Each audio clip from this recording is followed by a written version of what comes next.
Le secret est un poison. Il s'instille partout, crée une lourdeur qu'on ne parvient pas à identifier, qui se lègue d'enfant à enfant, sans même qu'on puisse le détecter. C'est en cela qu'il est dangereux. Surtout lorsque chaque génération de femmes donne naissance, presque au même âge, à une fille. C'est comme un cercle vicieux, une malédiction que les inconscients se transmettent. Le cercle des femmes, c'est l'histoire d'une jeune fille de 20 ans qui s'appelle Lia. C'est l'été de ses 20 ans, et elle vient de perdre son arrière-grand-mère, Alice, qui est morte dans sa maison familiale des Landes. Alors la jeune Lia va bien sûr rejoindre la maison familiale où elle va retrouver sa grand-mère, Solange, sa mère, Agnès, et l'amie d'enfance de la défunte, Marie.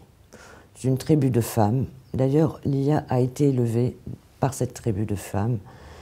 Et après les funérailles, comme on le fait d'ordinaire dans les familles, on va ranger la maison, on va ranger la chambre de la défunte, et Lia va tomber par hasard sur une boîte qui contient des carnets qui racontent la vie de Alice, jeune femme.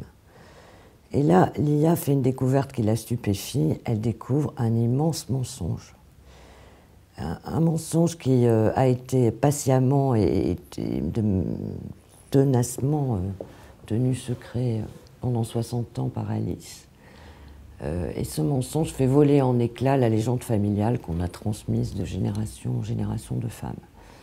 Lia découvre que le mari d'Alice, Pierre, donc son arrière-grand-père, que l'on a toujours présenté comme un homme magnétique, un mari aimant, communiste, résistant, qui dirigeait un petit maquis en Dordogne, n'était pas en fait ce héros qu'on avait bien voulu raconter, que c'était assez banalement un polygame qui épousait plusieurs femmes en même temps, mettant à profit le chaos de l'après-guerre et les états civils imparfaits.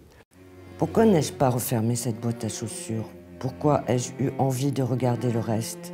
Un papier plié en deux, l'écriture penchée de mamie Alice. J'ai lu les lettres qui formaient les mots qui s'alignaient pour faire les phrases et les phrases qui composaient la lettre. Je n'ai pas compris immédiatement. Il m'a fallu plusieurs secondes pour que le sens éclate. J'ai senti qu'une chose grave était en train de s'entortiller, comme un nœud bien serré. Un poids s'est installé dans ma poitrine. Je ne parvenais plus à détacher mes yeux de la fine écriture penchée de mon arrière-grand-mère. Elle ne comprend pas ce mensonge, elle ne comprend pas pourquoi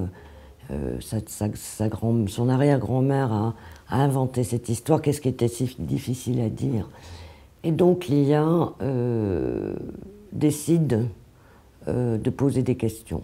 Et c'est à travers ces questions que le livre dresse le portrait de chacune des femmes de cette tribu. Solange, sa grand-mère, qui est une forte femme de tempérament, qui a été une croqueuse d'hommes toute sa vie.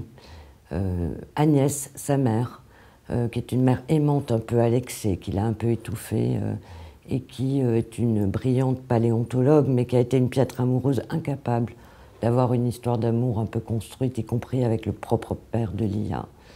Et elle va, à travers ces questions, rentrer dans les souterrains de l'histoire familiale, essayer de comprendre les mécanismes et se rendre compte petit à petit que, au fond, ce mensonge et ce secret, alors que personne n'en avait conscience, puisque précisément il était secret, a façonné le comportement de sa grand-mère, de sa mère, leur relation aux hommes.